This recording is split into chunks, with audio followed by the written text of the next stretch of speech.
8월 4일 생생주식입니다.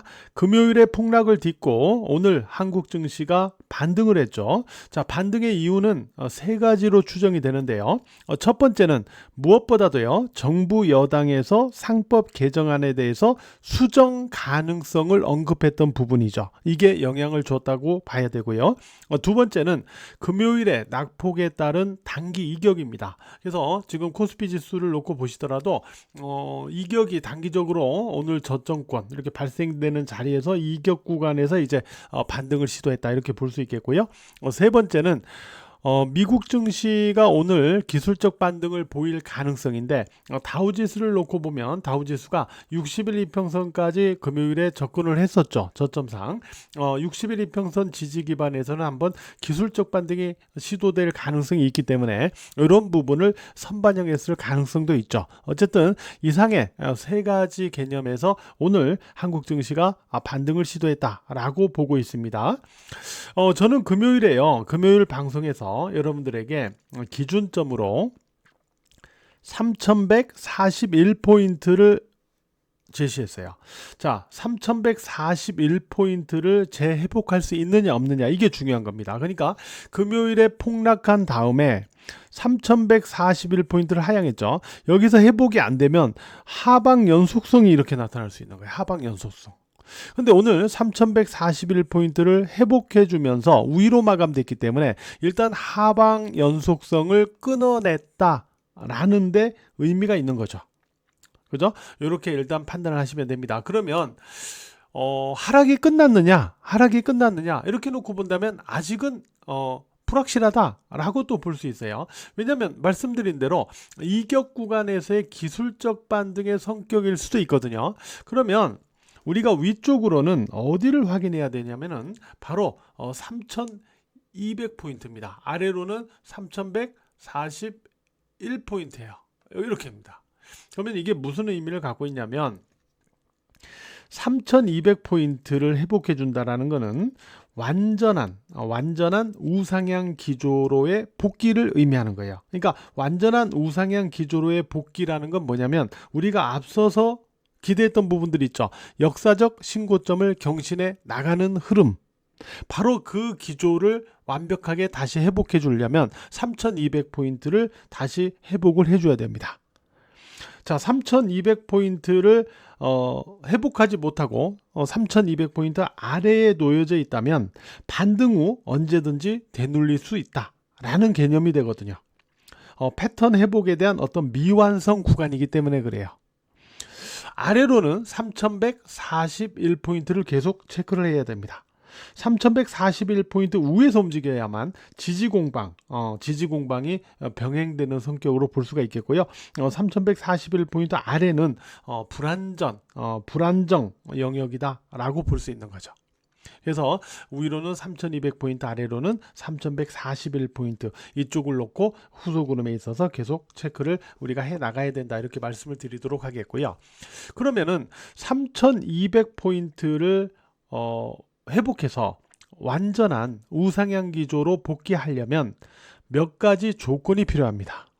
몇 가지 조건이 필요한데, 일단 첫 번째로는 세법 개정안에 있어서 두 가지가 만족이 돼야 돼요. 첫 번째는 배당 소득 분리과세 최고 세율이 25%, 그러니까 35%로 발표가 됐는데 25%로 이렇게 원래 처음 이게 기대했던 그 25%로 좀 복귀가 돼야 돼요.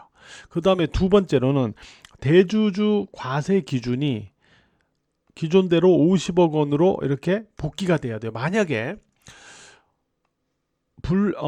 배당 소득 분리과세가 25%, 최고 세율이 25%로 되고 대주주 과세 기준이 50억 원으로 된다 하면은 이 세법 개정안 논란은 완전히 없어집니다. 그러면서 증시가 3200포인트를 회복할 수 있는 결정적인 원인이 될 수가 있어요. 근데 만약에 세법 이 배당소득 분리과세 최고세율을 그냥 35%로 유지하고 대주주 과세 기준을 10억에서 30억 원으로 조금 올려서 수정을 했다. 만약에 이렇게 간다면 어떻게 될 거냐 이거예요. 이렇게 된다면 지수가 반등을 보이다가 다시 되눌리거나 또는 최소한 매물 공방을 또 거쳐야 됩니다. 저는 개인적으로는 이렇게 보고 있어요. 그래서 우리가 이제 이렇게 갈 수 있느냐 아니면 수정안이 이렇게 될 거냐 이건데, 완벽하게 3200포인트를 회복을 해주려면 이렇게 만들어져야 돼요. 그래서 만약에 이렇게 만들어질 경우에는 반등 후 다시 되눌리거나 매물 수화를 또 거쳐야 된다, 이렇게 생각을 해 보시기 바랍니다.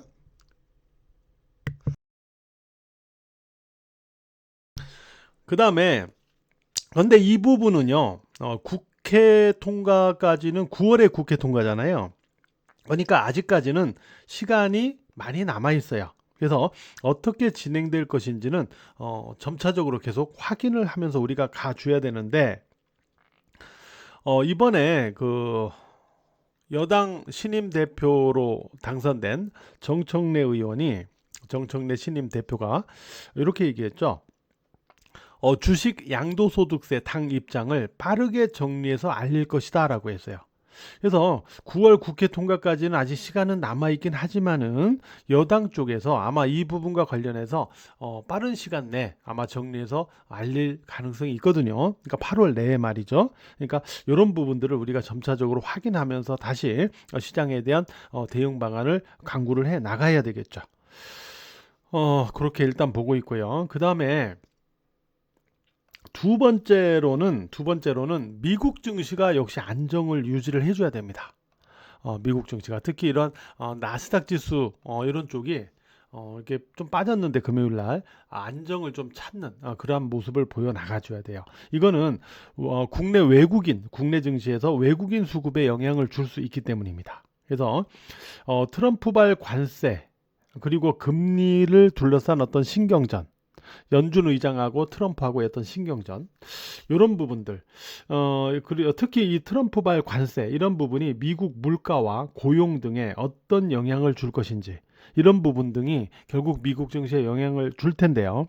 미국 증시의 후속 흐름이 안정을 유지해 나갈 수 있느냐, 이게 국내 증시 외국인 수급에 영향을 준다라고 생각을 해야 되기 때문에 이 부분도 우리가 살펴봐야 되는 부분이죠. 그 다음에 세 번째로 우리가 살펴봐야 되는 내용이 뭐냐면은, 세 번째는 신정부가 상법 개정과 세법 개정안에 이어서 또 다른 경제 산업 지원 육성 방안을 내놔야 됩니다. 자, 지수가 5,000포인트로 가려면 필수적인 절차예요. 뭐 상법 개정만으로는 지수 5,000포인트를 가기에는 한계가 있어요. 그러니까 상법 개정, 세법 개정 뭐 이런 거 이후에 경제 산업 지원 육성 방안을 내놔야 됩니다.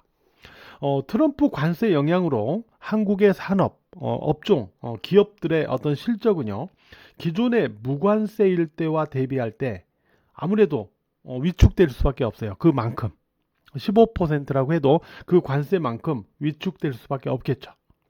자, 이런 상황에서 경제 산업 지원 육성 방안이 필요하다라는 겁니다. 정부가 이번 8월 중에 경제정책 방향 내 산업정책에 대한 발표 예정에 있거든요. 좀 더 구체적인 내용은 뭐냐면 100조 원 이상 규모의 국민성장펀드 조성, 그리고 AI 전력 수요 공급을 위한 에너지 전환 정책, 세 번째가 친환경 산업 육성 정책, 이런 부분을 구체적인 안으로 해가지고 경제정책 방향 내에서 어떤 산업정책을 이번 8월 내 발표할 예정에 있어요. 그래서 이 내용을 우리가 한번 주목을 해 봐야 됩니다. 만약에 이게 긍정적으로 발표가 될 경우에는 AI 쪽, 그리고 재생에너지 쪽, 그리고 전력기기 쪽, 그리고 ESS 에너지 저장 장치 쪽이죠. 이런 쪽 등에서 수혜 영향을 받을 수가 있거든요. 그러면 이쪽 관련주들의 주가에 영향을 줄 수가 있다. 이런 부분도 한번 고려를 해볼 수 있을 거예요. 이상의 이 세법 개정안 관련, 그 다음에 미국 증시 안정 여부, 그 다음에 신정부의 또 다른 후속 경제 산업 지원 육성 방안, 이 세 가지가 맞물려야만 3200포인트를 완벽하게 다시 회복해서 우상향 기조로 복귀를 하고 또 우리가 기대했던 역사적 신고점을 만들고 뭐 다시 4,000포인트로 가고 이런 어떤 상황들을 만들어갈 수 있을 것이다 라고 보고 있다라는 거죠. 이런 부분을 우리가 후속적으로 확인 점검을 해 나가야 된다라는 겁니다. 자, 오늘 하루도요 모두 매매하시느라고 고생 많으셨어요.